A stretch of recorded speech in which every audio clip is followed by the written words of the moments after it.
What's going on, guys? CG Matt back. NBA free agency started today. Let's talk about some of the moves that happened. Let's go. Just realized my mic volume was up a little bit. Turn that down. Let's get right into it. The first move that I wanted to talk about, Jaren Jackson Jr. finally got his extension. I talked about it during the last whatever segment was. I talked about the Grizzlies. I said they need to extend Jaren Jackson Jr. It's imperative they extend Jaren Jackson Jr. They did it. 5 years, $240 million. It's less than $50 million a year, I think. Let me consult my mathematician. My mathematician says I am correct. Yeah, it's an incredible deal for Jaren. First of all, it's generational wealth you just secured, big man. Congratulations, clap it up in the house. But for the Grizzlies, you also get to keep one of your franchise cornerstones, and you added to that a little bit today. This is a really good move. He's one of the best defensive players in basketball. He added to his offensive bag. I love his little floaters in the lane. I love when he plays bully ball. He did that a lot more last season than I think I've ever seen out of him. It was a lot of bully ball down in the post, taking people to the basket. I really liked how Jaren played last year. So I'm happy he finally got the extension that honestly was well deserved. I mentioned they brought in other help. Well, this one was more so keeping the other help, but 3 years, $52 million. Santi Aldama re-inks with the Grizzlies. I'm not a Grizzlies fan, but once again, I'm a fan of this move. Santi Aldama last year was really good. This is a guy who does like everything well. He's a jack of all trades type. He can defend. He has good length. He's a good passer. I mean, when I say good length, by the way, what's he, 6'9"? He's pretty freaking sizable, man. And he can pass a little bit. He could shoot a little bit. It's a weird jumper. It is a weird jumper. It's kind of a set shot. It goes in. Who really cares, right? He can attack switches, and he's a plus passer, a plus defender. He plays well alongside their other stars in Ja and Jaren. I said earlier in the season, he was going to go to the highest bidder. Basically, whoever paid him the most was going to get Santi Aldama for good reason. The guy had one of his best seasons of his career this year. What did he average? Hold on. I can consult with Basketball Reference for this one. Yes, last season, Santi Aldama averaged a career high in points, 12.5, 6.5 rebounds, 3 assists, career high. All of this is career highs. He shot 60% from 2, career high. It's pretty damn good. 37% from 3, career high. 48% from the field, career high. The guy's continually getting better year after year. You keep seeing that. Go to his Basketball Reference page. You could see that. Came in averaging 4, averaged 9 the next, or I think he averaged like 7. Yeah, it was 4, then 9, then 10, then 12.5. That's where he's currently at, 12.5 points per game. That's a pretty damn good mark. And 3 years, $52 million. What is that? Mathematician time. All right, it's a little bit over $16 million a year. Book it. 15, 30, 45. Yeah, it's somewhere around there. Yeah, it's close to 17 million a year we'll go with. It's closer to 17 and change. I'm trying to do math on the fly here. Give me a break. Not a math guy. There's a reason I make YouTube video. Keep it pushing. Dorian Finney-Smith, 4 years, $53 million with the Rockets. That's a pretty good deal. That's a really good deal. They prioritize keeping their regular free agents, Jason Tate, Aaron Holiday types, but you can always use more depth. They need a little bit more wing help, trading Dylan Brooks away to get Kevin Durant. Obviously, they still have really good wing play regardless. Tari Eason. Jabari Smith isn't a wing. He's a 4. But he is kind of like a wing in terms of who he defends. He defends wing. Dorian Finney-Smith just fits the mold of this Houston Rockets team. They're tough. They're gritty. They win games playing great defense. Dorian Finney-Smith is a really good defender. $53 million a year. That tracks to like 14 a year. Average annual value about 13.25, somewhere in the ballpark there. It's not that bad for Dorian Finney-Smith, all things considered. He can shoot the 3, plays good defense. He's a great role player.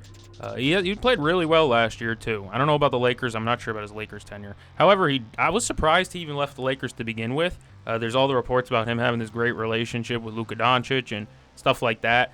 I guess when you want to secure a long-term contract, that's the smartest thing to do. The guy's smart, all right? All things considered, the guy's pretty smart. Dorian Finney-Smith, cash out, take that bag. Hopefully this isn't like a KCP contract with Orlando last year. You think about it, established role player takes a decent-sized contract to go play with a young star, a young core. Obviously, KD's there. It's a little bit older now, but yeah, still not a bad deal for Dorian Finney-Smith. He gets his bag. Congrats, Dorian. Money was made. This one's almost a nothing burger. I doubt anyone really cares, but it's my guy, so I'm going to tell you it anyways. B-Ball Paul Reed. 2 years, $11 million with the Pistons. He stays with the Pistons. Again, it's almost a nothing burger for anybody. You know what I mean? People don't really care about B-Ball Paul. But B-Ball Paul is my guy. He's an undersized 5-man that kind of plays a wing role. He's developed a 3-point shot, kind of. He played all right in the playoffs, too. He wasn't that bad, filling in for Isaiah Stewart. They needed a third big on the roster, and B-Ball Paul is not a bad option for a third big. The Lakers make their big splash. They go inside, and Jake LaRavia. Yeah, 2 years, $12 million. I got nothing for you, Lakers fans. Maybe they work out DeAndre Ayton. There's rumors of DeAndre Ayton ping-ponging around. If they go get DeAndre Ayton, I don't even know. I really don't know. He can't anchor a defense. This is the DeAndre Ayton time. He can't anchor a defense. All right, if he doesn't get post touches, he cries.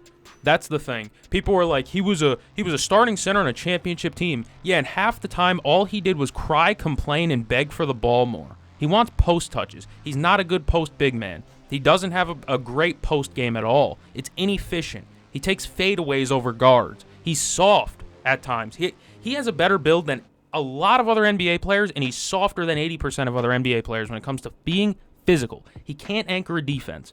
I have almost no belief in DeAndre Ayton. He's going into the prime of his career. He's 27 years old. I have almost no confidence in him. The guy got the blessing of playing with Chris Paul, Devin Booker, two guys who can spoon feed a damn big man. And what did he do? He spent 3 years crying. All right, that's the DeAndre Ayton spiel. People, the only reason why I'm mad about it is because I've been hearing people all day blow steam all up DeAndre Ayton's ass all day. They blow smoke up his ass and tell me he's a fire-breathing dragon. Give me a fucking break. Jake LaRavia got a bag with the Lakers. Back to it. This is almost a nothing burger again. He's a decent little wing. He can shoot the three ball. He's developed well. The Grizzlies do a good job at developing role players. They do a pretty good job at that. 2 years, $12 million is almost nothing. It's not a bad deal. This ain't like Gabe Vincent, This ain't one of them deals where in a year I know he's going to get bit.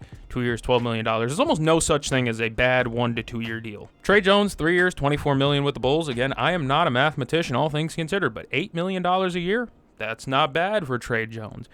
He's a good point guard. Good little backup guard. He played next to Kobe White for some minutes last year.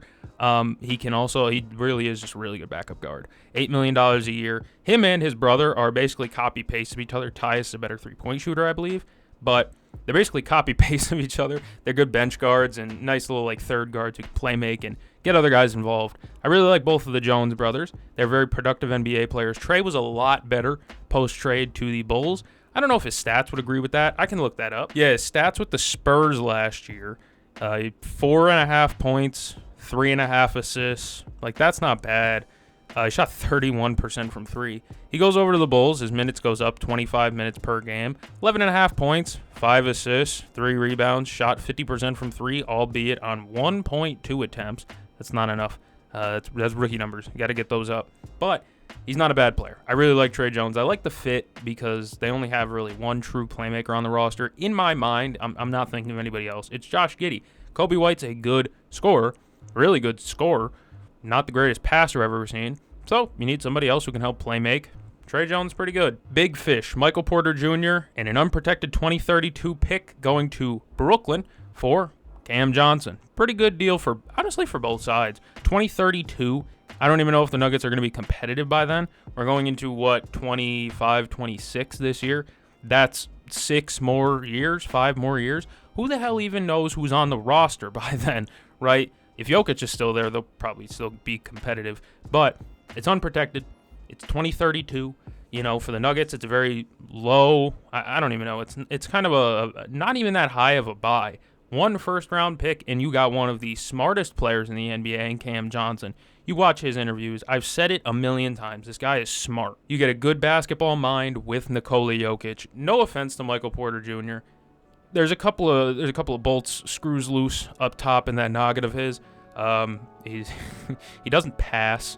And his main thing is shooting, and he's not a great defender either. You get Cam Johnson, who can shoot, maybe not as off the dribble, and he maybe as consistent as MPJ. They're both very in and out with their jump shots, but that's just jump shooting in general. But you're basically swapping 40% three-point shooters, one that can play defense and one that can't play defense. The one that can't play defense going to Brooklyn. Brooklyn's just absorbing the contract so that way they could take the unprotected pick in 2032, and I don't blame them. Michael Porter Jr. is not a bad player. I don't want this to be a Michael Porter Jr. hate fest, so I will talk kindly about MPJ for a minute. He's a very plus three-point shooter. He comes around screens. He knocks it down. He rebounds well. He picked up his rebounding really well last season. He moved the ball from time to time, all right? There was a time in last year where defenses were sending two as soon as MPJ touched the ball because they knew he's going to let it fly, right? That's not good. When teams are literally banking and knowing he's going to let it fly. Just let two guys go at him. Who really cares? You know, so, I mean, I like MPJ a lot. And he developed a little bit in the mid-range, too, I feel like. Maybe I'll have to check, like, cleaning the glass to see if that was a quote-unquote efficient shot last year for him. Sorry, I'm getting kind of warm down here. But MPJ is a good player. He is. And I'm curious to see what one-man army MPJ ball is going to look like. It's going to be him, Cam Thomas, Nick Claxton, and all those foreign guys they drafted. And then for Denver, like I said, you cheapen that contract a little bit, and the production doesn't drop off a ton. You give up one pick to get off MPJ's deal. It's not that bad, and you get a very smart player in Cam Johnson who can knock down the three and defend. And he's a guy, isn't it crazy that all these former Suns players that were on the championship team are bouncing around now? We don't even know where Chris Paul's going to go right now. I'm recording this at 10:12 at night, p.m. East time. Something's gonna break the moment I stop recording, but oh well. Next up, Ty Jerome, 3 years, $28 million with the Grizzlies. It's like 9 and change per year for a really good backup point guard who just had a career year. The guy couldn't stay healthy worth a damn. Ty Jerome we're talking about still. Couldn't stay healthy worth a damn with the majority of the teams he played on. Now he's picked it up. He was healthy for a full year. He got to play under Kenny Atkinson, who's considered one of the guard whisperers in the NBA, and he developed. He has a nice floater. He made a ton of threes. There was that one game where he shot like 8 of 8 from 3 or whatever. He was a flamethrower that game. Tough loss for Cleveland, but I think we all knew he wasn't coming back next year. That's why they brought in Lonzo Ball. Thought that was a really good replacement move, by the way. I talked about that in yesterday's video. Yes, I did. But for Memphis, you get a really good backup point guard. And yeah, you're going to need to keep a good backup point guard around, considering Ja Morant's been out a lot of his career. I love Ja Morant. I'm one of his biggest fans in the league, but he is oft injured. That's just how it's been. He's a smaller, frail guard. He's not a big guy. So injuries are going to come for somebody like him, especially when he relies on a lot of athleticism and explosive movements. Good to keep a backup point guard around, and this helps bolster that bench unit. There's not many bad bench signings out there. Luke Kornet, 4 years, $41 million with the Spurs. I can do that math, $10 million per year. Shout out to my guy Luke. I love Luke Kornet. The dogs. He was one of my favorite players on the Celtics last year. He took a step up from the last 2 years of watching him. He's just continually gotten better. I saw ESPN had a graphic that said one of his biggest attributes was shooting. Have you not watched his tape in the last 4 years? Now, Luke Kornet with the Spurs is a fantastic move. I love it for the Spurs. They get another player I just really like, joining the likes of Wemby, Castle, Harrison Barnes, Devin Vassell. They got a lot of guys I just really like. And, Luke Kornet joins that. Really good offensive rebounder. Per rate, one of the best offensive rebounders you're going to get in basketball. And not a bad defender. I know the Celtics didn't have many options last year with Porzingis having HIV or whatever that was for big man. But Kornet did not do a bad job defending the rim. And he had some blocks in the perimeter. You watch Game 5 against the Knicks. Sheesh, he was probably the best defender on the court that night. Love Luke Kornet. I'm happy he got a bag. I'm sad to see him go at the same time. You know what I mean? I'm sad to see him go, but I love to watch him leave. Whoa. Capella. Rockets? 3 years, $21 million, $7 million a year for Capella. It's not a bad deal at all. $7 million a year for a lob threat, a good rim defender. I'm just surprised they signed him because they have a lot of big men already. Şengün, Adams, and Jabari can double as a 5-man in small lineups.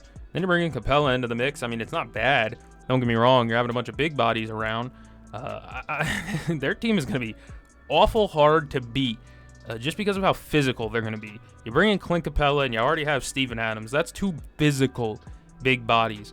I know Capella is not the same player he once was, but bringing Clint Capella back to Houston is kind of fun. Last time Clint Capella was in Houston, the vibes were way up. That was the Chris Paul years, because remember they got rid of him to do the small ball crazy stuff with PJ Tucker and Russ. Nature's healing. The Rockets bring back Clint Capella, right? It's not a bad deal. I just didn't think it would be the Rockets picking up Clint Capella, and it's $7 million a year is not that big, so you know what I mean. No big deal. Caris LeVert, 2 years, $29 million with the Pistons. Not a bad deal at all either. I really thought this was a good deal. There's a lot of good deals being handed out today. I like it. Caris LeVert's not the best player you're ever going to watch, but some nights he is the best player you're ever going to watch. There's that tweet out there, and if you're an average Twitter user like myself, you've seen it before, where it's like Caris LeVert spins a wheel whether he's Michael Jordan or Michael Kidd-Gilchrist on any given night. Yeah, that's Caris LeVert. It's very up and down. He's Jeff Green-esque. Either he's going to give you 25, he's going to give you 2, or he's going to give you 5. That's about it. But Cade needs scoring help. We saw that a lot last season. Caris LeVert's not going to be a guy that averages 15 a game on great shooting splits, but he's a guy every once in a while that you can give the ball to and be like, all right, we're okay with this. We don't need Cade to hold the ball for 22 seconds out of every possession. Love Cade Cunningham, but he needs help. We all know that, and especially on the perimeter, and Caris LeVert is not a bad option for that. 29 mil is kind of crazy, though. Per year, that's 15 mil, a little under 15 mil for Caris LeVert in this economy. No, I don't think the Pistons are really spending a ton this offseason. I don't consider them like heavy buyers. They never really have been. So I guess you got to spend the money somewhere, and Caris LeVert's not the worst place to throw it. Brook Lopez leaves the Bucks, signs with the Clippers, 2 years, 18 mil, 9 mil per year. Again, math is working out for me right now. Clippers get a backup big man for Zubac that they did not have last year. They tried to run out Kai Jones. Who was the other big guy? Not Jordan Miller. They had another really big guy that they were throwing out there. I can't remember. It wasn't JT Thor. That was another big guy. They had a couple of random big guys they were thrown out there behind Zoo last year. Not Moses Brown. There was a bunch of randoms, but either way, you finally get a serviceable big man to back up your guy if it's Zubac, and one who can stretch the floor too. If you've watched a Bucks game in the last, 8 years, you know what Brook Lopez does. Elite rim protector, good three-point shooter. Good post player too if you really need him to. But that's about it. He ain't rebounding. He ain't doing that. We know that. If you expect 8 rebounds out of Brook Lopez, stop. But he can give you 3 threes, and he'll give you 2 blocks. I mean, you got to take that. For 9 mil, backup big man for Zoo, it's not bad. I like that the Clippers are staying aggressive, too. Their playoffs ended kind of sadly. We know that. Like, I don't mean sadly as in, like, I'm a Clippers fan. I mean sadly as in, like, their team kind of went out bad in Game 7. And you retool. I like that they remain aggressive. They're never going to get a top 5 pick, but they also traded all of them to the Thunder. So regardless, you might as well stay competitive if you don't have picks to use. Nickeil Alexander-Walker, 4 years, 62 mil with the Hawks, and Luke Kennard, 1 year, 11 mil with the Hawks. Apparently, Trae Young has been talking to these people and recruiting them to come to ATL. Now, I'm not saying Atlanta's going to be a championship team next year, but adding Nickeil Alexander-Walker, adding Luke Kennard, that brings in a good amount of depth, and I think this team could be a top 5 seed. Is that crazy? I'd have to lay it out first, but I think they can make a run at like a top 5 seed. Am I buying Hawks offseason hype for the 5th year in a row? Yes. Yes, I am. But I really like their core. Trae Young, Dyson Daniels, Zach Risache, Onyeka Okongwu. Now you bring in Nickeil Alexander-Walker. You bring in Luke Kennard, who's a quality backup. Like, these aren't bad moves. I still think they need another big man, but I like Onyeka Okongwu. I really do. I think he's the starting big man. He's won that job. I might be an idiot. I forgot they traded for Kristaps fucking Porzingis. That is my bad. I thought about it and I was like, wait, the Celtics made a deal with them. Yeah, they did, idiot. They traded their starting center. So now they have Onyeka and Porzingis. If Porzingis can stay healthy, that's maybe your second leading scorer right there, depending on how Risache takes that step up. And Jalen Johnson's coming back. This team's going to be freaking loaded the more I think about it. Trae Young, Dyson Daniels, Risache, Jalen Johnson, Okongwu or Porzingis, whichever one you want. I don't know if Porzingis is going to be in game shape to start next year. Again, I've heard HIV's hard to battle back from. All right, I don't want to make that joke anymore. Nobody's got AIDS. I don't want to hear that word near again. And now off the bench, you're talking about Nickeil Alexander-Walker, Luke Kennard. Who else they gonna have over there? There's another guy that I'm thinking of that. I know they have like Mo Gay over there. I don't know. Either way, the Hawks feel like a very, very good team. You lay out their depth chart, that looks pretty damn good to me. Onyeka can play your backup 4 or 5 spot if need be. And then on top of that, like I said, you still got Mo Gay, Jalen Johnson's back. Jalen Johnson might be their second leading scorer. I don't know who their second leading scorer is going to be. You know what? Is Trae Young even going to be the leading scorer? With so many facets around him, Trae Young just might try and go the Chris Paul route and be like, I'll do 18 and 10. You know, he averaged like 12 assists a game last year with me and you playing on the roster. Hopefully there's no more like Keaton Wallace wasn't that bad. I was going to dunk on Keaton Wallace, but he wasn't all that bad. I think the Hawks can make a good playoff run. That's it for NBA free agency day 1. It is 10:25 p.m. As soon as this video uploads, I 100% guarantee there will be a massive trade that I will not be able to cover. But if you enjoyed this video, like, subscribe, simple stuff. We're getting closer to 100. Help the cause out. I'm going to go catch the game. I'll see you guys in the next one.